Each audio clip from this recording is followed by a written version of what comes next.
Hey guys, this is Uncle Rich with Trekking Ahead, and during my lunch break I thought I'd just come out on the trail here near work and talk to you guys a minute about carbon filters. I read a post this morning from Robert McCoon, and I'm probably butchering that, sorry Robert. He had a posting over on Hiking and Backpacking Pennsylvania group where he had done a DIY project and made his own carbon filter, and a lot of people are probably thinking, why do you need a carbon filter? Well, maybe as you get older you get picky about the taste of your water, and or you're concerned about the chemicals that might be getting past your parasitic filter, like your Sawyer or your Katadyn or whatever filter it is that you're using, and you want to make sure you're getting some of the chemicals out. Well, Robert built this really cool little carbon filter that he can replace the carbon in and use it over and over again as many times as he wants. And I thought it was really cool, and I wanted to relate my own need for a carbon filter earlier this year. My wife and I had gone and done a backpacking trip, or two actually, down in Oil Creek, Pennsylvania. Oil Creek State Park, which is in Titusville, Pennsylvania, birthplace of the oil industry, Drake's Well Museum, blah blah blah, all that fun stuff.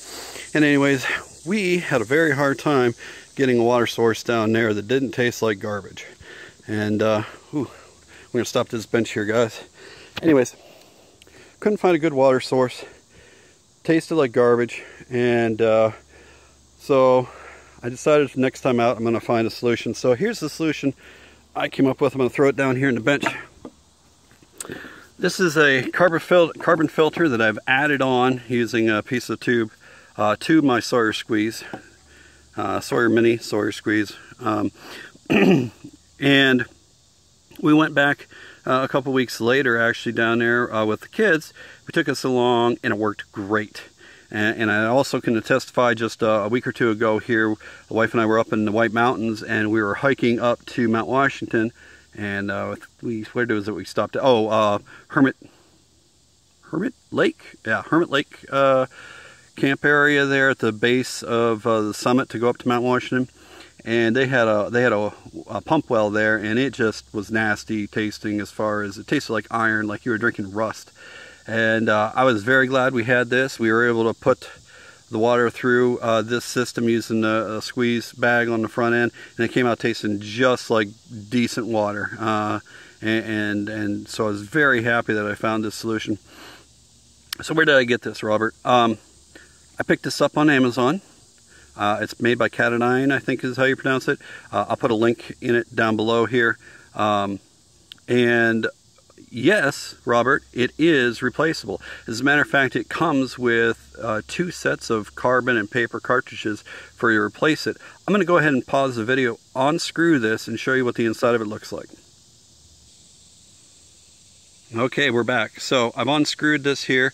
It doesn't have an O-ring. I do wish it had an O-ring, but it does fit together nice and neat, and I haven't had any leaks. But it's got a paper filter in the top that you can pull out and replace, and then it's got an area that you can fill up with activated carbon.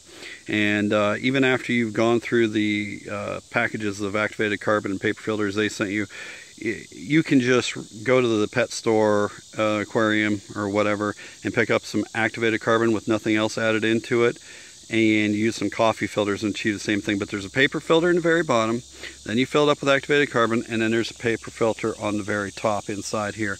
And it goes together well, works nice, takes the taste out. I've got maybe close to 100 gallons through this since the beginning of summer, and it's been working great. Still tastes great. I actually changed out the carbon in it right before our trip up to the White Mountains because, well, I don't know, just kind of to make sure that we had a good clean filter before we headed up there. I probably didn't need to, but this Robert cost me $19.95 on Amazon, and which is pretty comparable to what you spent making your DIY project.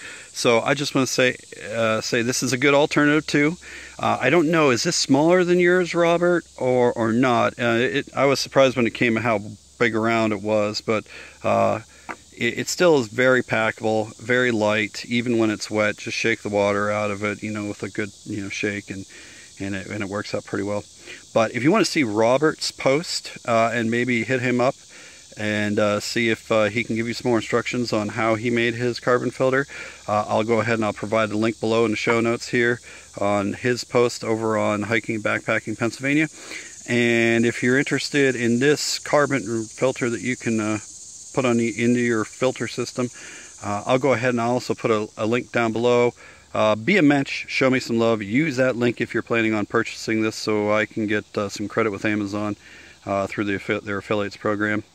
But I'm going to go ahead and put this back together and finish up my walk before I have to head back into work. But this has been Uncle Rich for Trekking Ahead, and I hope you guys have a great rest of your day. Talk to you later.